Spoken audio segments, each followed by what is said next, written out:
السلام علیکم ورحمۃ اللہ وبرکاتہ۔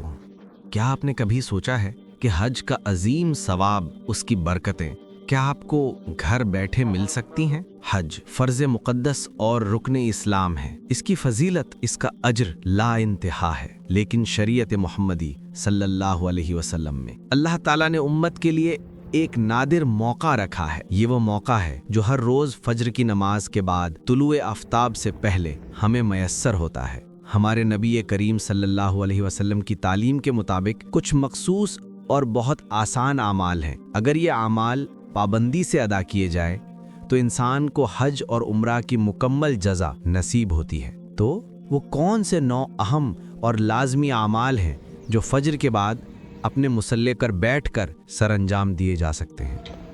آئیے ان مبارک اعمال کی تفصیل دیکھتے ہیں جو آپ کی روحانی زندگی کا حاصل بن سکتے ہیں۔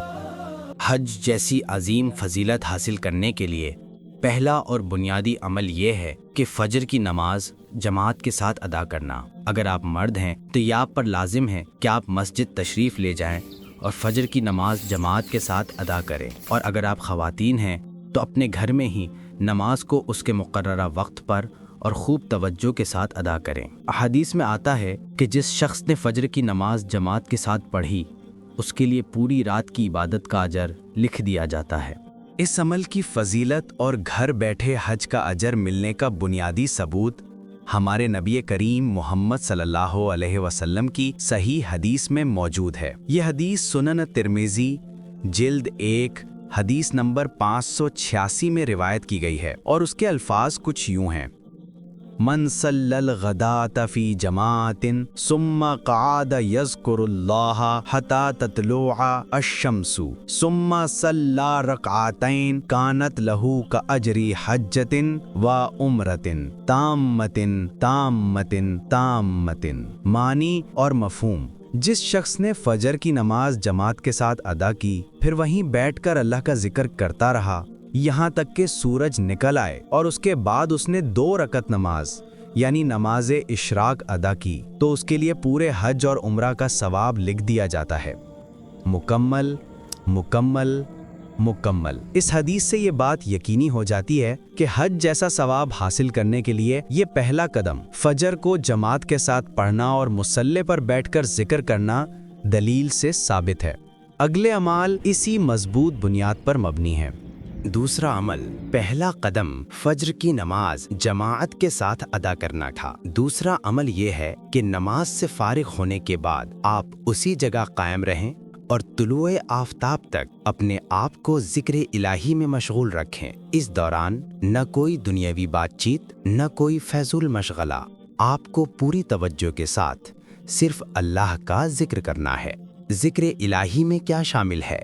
تسبیحات، سبحان اللہ، الحمدللہ، اللہ اکبر، درود شریف، رسول اللہ صلی اللہ علیہ وسلم پر سینڈ کیا گیا درود، تلاوت قرآن، جتنا ہو سکے تلاوت کرنا، استغفار، اپنے گناہوں کی معافی کے لیے اللہ تعالیٰ سے استغفار طلب کرنا۔ یہ عمل بالکل سیدھے اسی حدیث مبارکہ سے لیا گیا ہے جو ہم نے پہلے عمل میں بیان کی تھی۔ حدیث کا حصہ ہے ثم قعد یذکر اللہ حتی تطلع الشمس۔ معنی: پھر وہیں بیٹھ کر اللہ کا ذکر کرتا رہا یہاں تک کہ سورج نکل آیا۔ لہٰذا طلوع آفتاب تک مصلی پر بیٹھ کر ذکر کرنا حج اور عمرہ کے مکمل اجر کو پانے کی لازمی شرط ہے۔ یہ وقت روحانی استحکام، استقامت قلب اور اللہ سے قرب پیدا کرنے کا انتہائی مؤثر ذریعہ بنتا ہے۔ تیسرا عمل، نماز اشراق ادا کرنا۔ جب آپ فجر کی نماز جماعت سے ادا کر چکے ہوں اور پھر طلوع آفتاب تک اپنے مصلی پر بیٹھ کر ذکر، تسبیح اور خشوع کے ساتھ وقت گزارتے رہے ہوں، تو اب تیسرا قدم آخری اور فیصلہ کن عمل ہے۔ سورج جب پوری طرح نکل آئے، یعنی طلوع آفتاب کے تقریباً 15 سے 20 منٹ بعد، تب آپ اٹھ کر 2 رکعت نفلی نماز ادا کریں۔ اسی کو نماز اشراق کہتے ہیں، اور اسی اشراق کی نماز کے بعد اللہ کے رسول صلی اللہ علیہ وسلم کا وہ عظیم وعدہ پورا ہوتا ہے۔ یہ عمل بھی اسی حدیث مبارکہ کا آخری حصہ ہے جسے ہم پہلے 2 اعمال میں پڑھ چکے ہیں۔ حدیث کا آخری جملہ تھا ثم صلی رکعتین کانت لہ کاجر حجۃ و عمرۃ تامۃ تامۃ